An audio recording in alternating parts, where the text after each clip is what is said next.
بسم اللہ الرحمن الرحیم، شروع اللہ کے نام سے جو بڑا مہربان اور نہایت رحم کرنے والا ہے۔ السلام علیکم ناظرین، رمضان المبارک کی بابرکت راتوں میں پڑھی جانے والی نماز تراویح کی شرعی حیثیت کیا ہے؟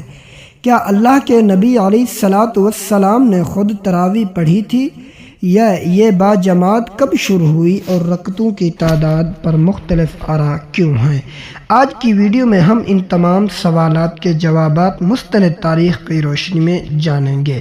کیا نبی کریم صلی اللہ علیہ وسلم نے تراویح پڑھی؟ سوال: جی ہاں، نماز تراویح کی اصل خود نبی کریم صلی اللہ علیہ وسلم کا عمل ہے۔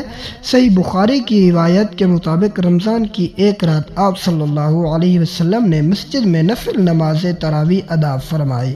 صحابہ کرام رضوان اللہ علیہم اجمعین نے آپ صلی اللہ علیہ وسلم کے پیچھے اقتداء کی۔ دوسری اور تیسری رات یہ سلسلہ جاری رہا اور نمازیوں کی تعداد بڑھتی گئی۔ باجماعت تراویح کا وقفہ حکمت نبوی: چوتھی رات مسجد نمازیوں سے بھر گئی، لیکن آپ صلی اللہ علیہ وسلم حجر مبارک سے باہر تشریف نہ لائے۔ صبح آپ صلی اللہ علیہ وسلم نے صحابہ سے فرمایا: تمہارا شوق مجھ پر مخفی نہ تھا، لیکن میں اس ڈر سے باہر نہیں آیا کہ یہ نماز تم پر فرض نہ کر دی جائے اور پھر تم اسے ادا نہ کر سکو۔ اس کے بعد آپ صلی اللہ علیہ وسلم کی حیات مبارکہ اور حضرت ابوبکر صدیق کے دور تک لوگ یہ نماز انفرادی طور پر پڑھتے رہے۔ حضرت عمر فاروق کا دور اور باقاعدہ آغاز: حضرت عمر فاروق کے دور خلافت میں انہوں نے دیکھا کہ لوگ مسجد میں الگ الگ ٹولیوں میں نماز پڑھ رہے ہیں۔ امت کی وحدت اور نظم و ضبط کے لیے انہوں نے تمام صحابہ کو حضرت ابی بن کعب کی امامت میں ایک جگہ جمع کر دیا۔ یہیں سے باقاعدہ باجماعت تراویح کا وہ سلسلہ شروع ہوا جو آج تک پوری دنیا میں قائم ہے۔ رکعتوں کی تعداد ایک علمی جائزہ: رکعتوں کی تعداد کے بارے میں دو اہم آراء ہیں۔ 8 رکعت: حضرت عائشہ صدیقہ کی ایک روایت بخاری سے استدلال کیا جاتا ہے جس میں آپ صلی اللہ علیہ وسلم کے رات کے قیام کا ذکر ہے۔ 20 رکعت: حضرت عمر فاروق، حضرت عثمان غنی اور حضرت علی کے ادوار میں صحابہ کرام کا اجماع 20 رکعت پر رہا۔ امام ابو حنیفہ، امام شافعی اور امام احمد بن حنبل کے نزدیک بھی 20 رکعت ہی مسنون طریقہ ہے۔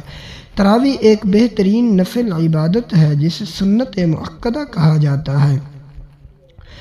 چاہے جتنے بھی پڑھے جائیں، لیکن اچھا وہ ہے کہ 20 رکعتیں ادا کی جائیں۔ اس کا اصل مقصد یہ ہے اللہ کے کلام کو سننا اور قیام کرنا۔ اس لیے 4 رکعتوں کی بحث سے زیادہ ضروری نماز میں خشوع و خضوع ہے۔ میرے بھائیوں اور بہنوں، اگر ویڈیو اچھی لگے تو چینل کو سبسکرائب ضرور کیجیے گا انشاءاللہ العزیز، تاکہ ہماری ہر آنے والی ویڈیو آپ کو پہنچتی رہے۔ جزاک اللہ۔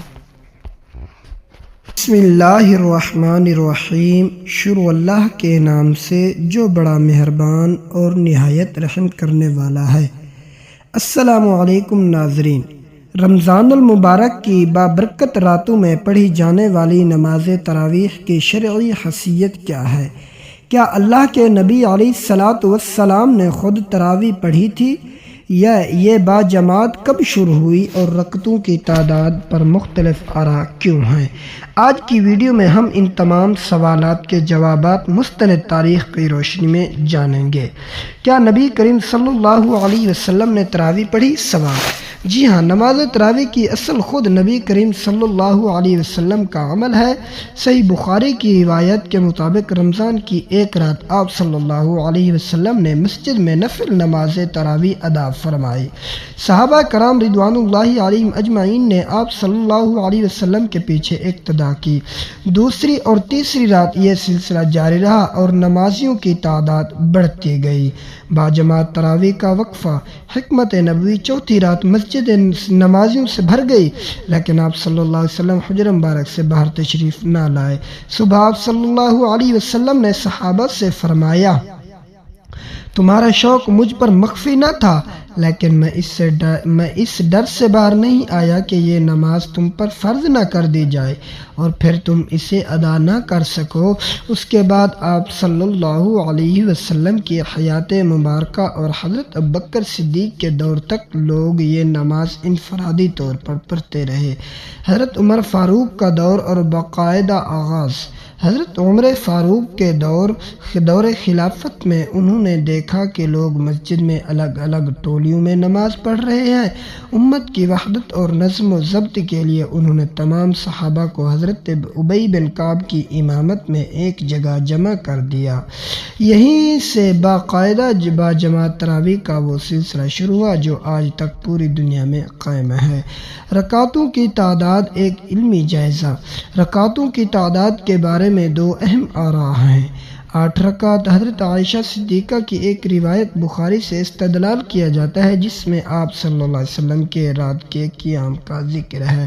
20 رکعت۔ حضرت عمر فاروق، حضرت عثمان غنی اور حضرت علی کے ادوار میں صحابہ کرام کا اجماع 20 رکعت پر رہا۔ امام ابو حنیفہ، امام شافعی اور امام احمد بن حنبل کے نزدیک بھی 20 رکعت ہی مسنون طریقہ ہے۔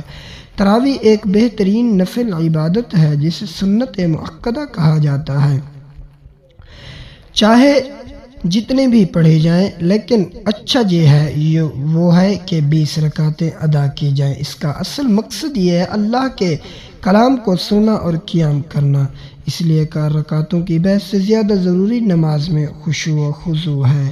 میرے بھائیوں اور بہنوں، اگر ویڈیو اچھی لگے تو چینل کو سبسکرائب ضرور کیجیے گا انشاءاللہ العزیز، تاکہ ہماری ہر آنے والی ویڈیو آپ کو پہنچتی رہے۔ جزاک اللہ۔